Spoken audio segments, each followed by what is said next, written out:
প্রধান উপদেষ্টা ডক্টর মোহাম্মদ ইউনূসকে কি জাতির কাছে ক্ষমা চেয়ে সত্যিই পালাতে হবে? একজন নোবেল বিজয়ীর জন্য এর চেয়ে অপমানকর, এর চেয়ে অবমাননাকর, লজ্জার আর কিছু থাকতে পারে কিনা আমাদের জানা নেই। ডক্টর মোহাম্মদ ইউনূস হয়তো ভুলে যাচ্ছেন তিনি কথার মার কাছে দিয়ে তার গদি রক্ষা করতে পারবেন না, পদত্যাগের নাটক করেও পারবেন না। বাংলাদেশের জনগণ তার নাটকবাজি বুঝে গেছেন। জাপান থেকে আর ফিরবেন না ডক্টর মোহাম্মদ ইউনূস। জুমার পর এমন খবর দিয়েছেন সেনাপ্রধান জেনারেল ওয়াকারুজ্জামান। বাংলাদেশ সেনাবাহিনীর প্রধান ওয়াকারুজ্জামান খুব ধীরে সুস্থে নিজের দেশের কন্ট্রোল হাতে নিচ্ছেন। এখন থেকে রাষ্ট্রপতি ভবনের সমস্ত কন্ট্রোল এখন সেনা হাতে নিয়ে নিয়েছে। রাতে ঢাকা ক্যান্টনমেন্টের সেনাপ্রধান জেনারেল ওয়াকারুজ্জামান সহ মোট 8 জন সামরিক কর্মকর্তা, উচ্চ পদস্থ সামরিক কর্মকর্তা এক গোপন বৈঠকে মিলিত হয়েছেন এবং আপনারা ইতিমধ্যেই খবর পেয়েছেন যে রাষ্ট্রপতি বাসস্থান বঙ্গভবন ঘিরে সেনা প্রহরা। সুপ্রিয় দর্শক, আসসালামু আলাইকুম। নতুন একটি নিউজে সবাইকে আমন্ত্রণ জানাচ্ছি। প্রিয় দর্শক, আমাদের ভিডিওর প্রথম অংশ দেখে বুঝতে পেরেছেন ঠিক আজকের ভিডিও কোন দিক বা কোন বিষয়টি ইঙ্গিত করছে। তো দর্শক, এই বিষয় নিয়ে আমি আর বেশি কথা বলছি না, চলুন দেখে আসি কাঙ্ক্ষিত ভিডিও, তারপরে এই বিষয় নিয়ে আমি কথা বলছি। ঢাকা ক্যান্টনমেন্টের সেনাপ্রধান জেনারেল ওয়াকারুজ্জামান সহ মোট 8 জন সামরিক কর্মকর্তা, উচ্চ পদস্থ সামরিক কর্মকর্তা এক গোপন বৈঠকে মিলিত হয়েছেন এবং সেই বৈঠকের পুরো আলোচনাটা আমরা জানতে পারি না, কিন্তু সেই বৈঠকে এই আলোচনাটা হয়েছে দেশের সার্বভৌমত্ব এবং নিরাপত্তার রক্ষায় তারা অঙ্গীকারবদ্ধ এবং যে কোনো অবস্থায় দেশের সার্বভৌমত্ব এবং নিরাপত্তা বজিয়ে রাখবে। এবং আপনারা ইতিমধ্যেই খবর পেয়েছেন যে রাষ্ট্রপতি বাসস্থান বঙ্গভবন ঘিরে সেনা প্রহরা নজিরবিহীনভাবে জোরদার করা হয়েছে। এছাড়া ঢাকার আরো 8টি স্থানে সেনা প্রহরা আজকে সকাল থেকেই জোরদার করা হয়েছে। তার মধ্যে রয়েছে ঢাকা বিশ্ববিদ্যালয় এলাকা, পল্টন, আসাদ গেট, মিরপুর, আমিনবাজার, মোহাম্মদপুর। সো পুরো ঢাকাটাকে বলা যায় যে এক রকমের সেনা নিরাপত্তায় ঘিরে রাখা হয়েছে। তো এই যে সেনাবাহিনীর মুভমেন্ট গুলা, যদিও এখনো মব সন্ত্রাস চলতেছে, এখনো বিরোধী মানে মত দমনে গ্রেপ্তার নির্যাতন চলছে, তারপরেও সেনাবাহিনীর এই যে জাতীয় পার্টির যে নেতা জিএম কাদের তার বাড়ি রংপুরে ভেঙেছে, সেটা কিন্তু প্রিভেন্ট করা যায় নাই। তারপরেও সেনা প্রহরা বিশেষ করে ঢাকায় একেবারে চোখে পড়ার মতো বেড়েছে। তো এইটা যেটা হয় যে সারা দেশে একটা দম বন্ধ করা পরিস্থিতি। আপনি যার সাথেই কথা বলবেন সবার চোখে মুখে একটা অনিশ্চয়তা, সবার কাছে একটাই প্রশ্ন যে বাংলাদেশে আসলে কি হতে যাচ্ছে। এই যে দম বন্ধ করা পরিস্থিতি, এই যে কি হতে যাচ্ছে, এটা কিন্তু অতীতের অভিজ্ঞতা, এটাকে আমরা ভালো লক্ষণ বলি না। যদিও এখন দেশবাসী, বিশেষ করে আমার এই ইউটিউবের নিচে বা ব্যক্তিগত আলাপের মন্তব্যে অনেকেই বলেন যে দেশে এখন একটা সামরিক শাসন দরকার, সবাই তাকিয়ে আছে। কিন্তু বাস্তবতা হলো যে জেনারেল ওয়াকার কখনোই কোনো অবস্থাতেই সামরিক শাসন জারি করবেন না। এটি বারবার তিনি ব্যক্তিগত আলাপচারিতায় তার কাছের মানুষদের বলেছেন। তো সেইটা তিনি যদি স্টিক থাকেন তাহলে সেইটা মাথায় রেখেই আমাদের ভাবতে হবে যে সেনাবাহিনী আগামীতে কি করবে।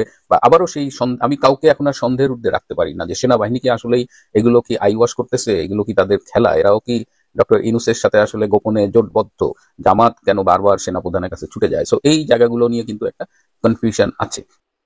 বাংলাদেশ সেনাবাহিনীর প্রধান ওয়াকারুজ্জামান খুব ধীরে সুস্থে আস্তে আস্তে নিজের দেশের কন্ট্রোল হাতে নিচ্ছেন, খুব ধীরে ধীরে, এবং কোনো রকম কাউকে কিছু উত্তেজনার মধ্যে না ফেলে, দেশকে উত্তেজনার মধ্যে না ফেলে খুব বুদ্ধিমত্তার সঙ্গে এই কাজটা করছেন।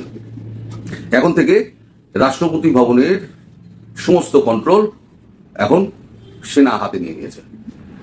আজ রাত থেকে রাষ্ট্রপতির দপ্তরে প্রধান উপদেষ্টা কিংবা কোনো উপদেষ্টার কাছ থেকে কোনো কাগজ যেতে পারবে না।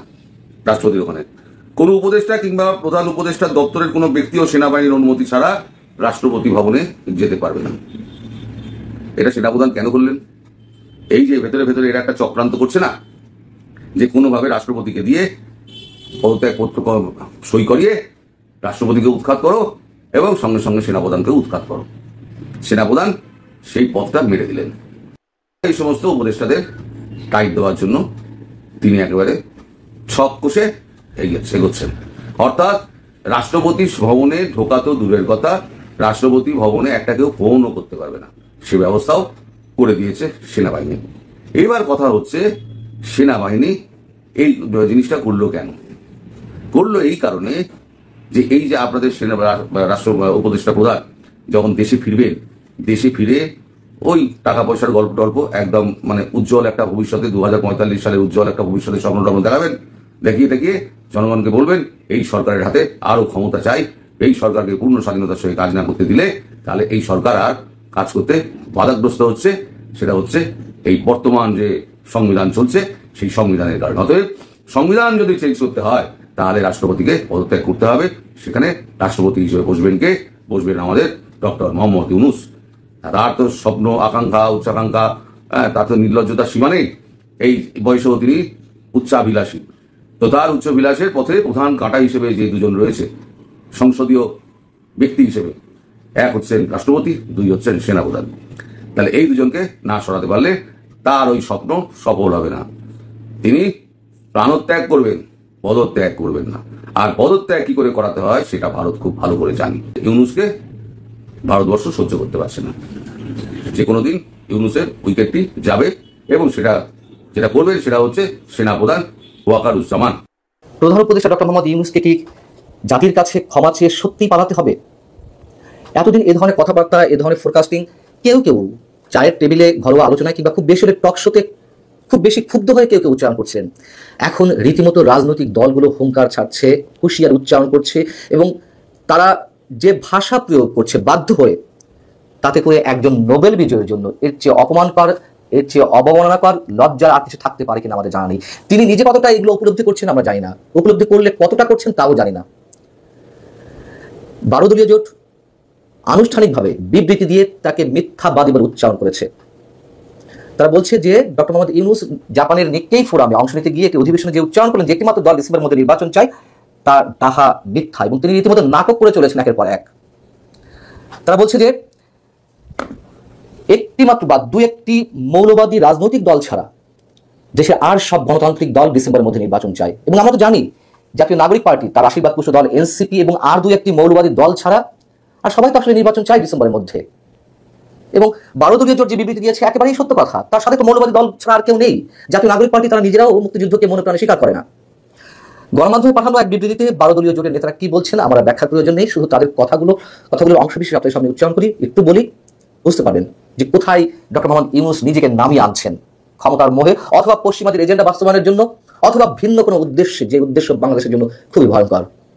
12 দলীয় জোট তাদের বিবৃতিতে বলছে যে এক কথায় নিরেট মিথ্যাচার করেছেন নোবেল বিজয়ী অধ্যাপক ইউনূস। কেবল একটি দল নয়, দেশের সব গণতন্ত্রপন্থী দলগুলো স্পষ্টভাবে গত 9 মাস ধরে ডিসেম্বরে নির্বাচন আয়োজনের কথা বলে আসছে।